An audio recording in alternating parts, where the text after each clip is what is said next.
Hi,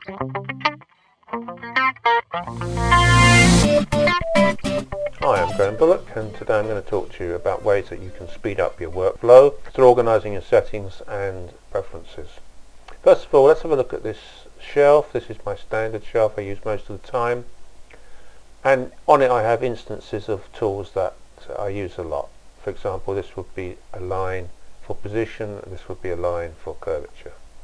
Now, let's say I want to remove an icon from there. Just middle click it and I drop it in the bin there. Simple as that.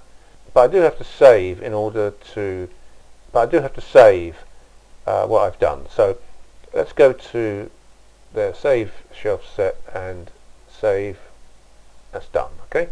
Now I want put it back there, so I go to here to palette, surface and square. Set the square up the way that I want it first. I work with explicit control all the time because I work in Class A, so that's what I want, 5511. That's my standard, preferred setting for most things. So that's how I set it. As long as I've set it up there in that box, then when I drag it from here, this instance will have those settings. And then of course once again I have to save the shelf set, and that's done. Okay, with that out of the way, then we can talk about other things. Once you've set up all your tools, not only in your shelf but also in the palette, because each tool has to be set up. Let's pick one just random. Let's take the curvature locator. Okay, curvature options.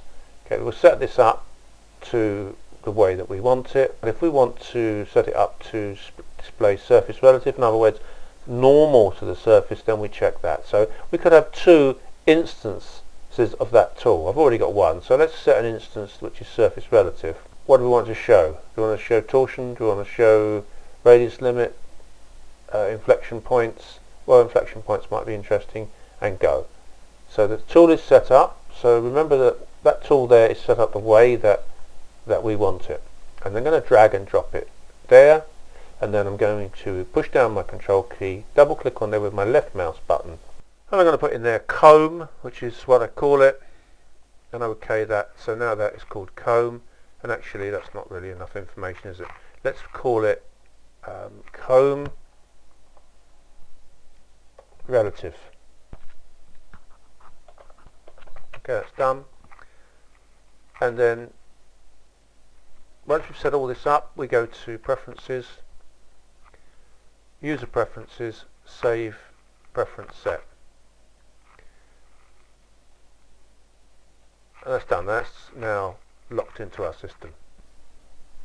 I'll show you something here that helps me. I have to work very quickly because all the work I do has tight deadlines, and so I have to find ways to speed up my workflow like any other professional alias modeler. So this is something not a lot of students know. If you come up here, you can pick any textual item here. Say for example, go to object display and invisible. Now I'm holding down the left mouse button and the middle mouse button at the same time.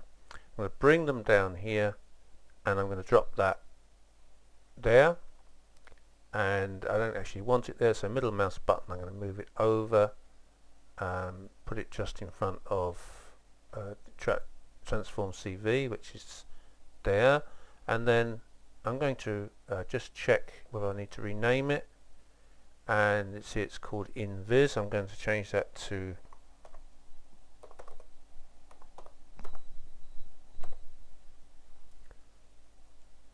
and there it is. And if we just go and have a look, there it is in our, do it down here so you can see it, there it is, invisible. Okay, let's just talk quickly about my mouse marking menu. As you can see, I have a lot of things on here. I have Xform, for example, there, which is very useful, and I have pick locator, hide, unselected geometry, and a lot of things on here. I have surfacing tools like the skin tool. I can bring that up from my mouse marking menu. I have draw style, So I can go into here and I can change from small control points to large ones, and I can change curves and so on and so forth. So that's very, very useful. Middle mouse button, I have an awful lot of options there, and also on my right mouse button. So in all I have 60 controls on my mouse alone, and coupled with, I don't know, I've lost count how many hotkeys I have. So setting up hotkeys and setting up the mouse will help you to work very, very much quicker than if you just use the standard mousing around, click this, mouse over here and click that. So I hope that you found my little talk useful. Thank you very much for taking the time to watch my video. Bye.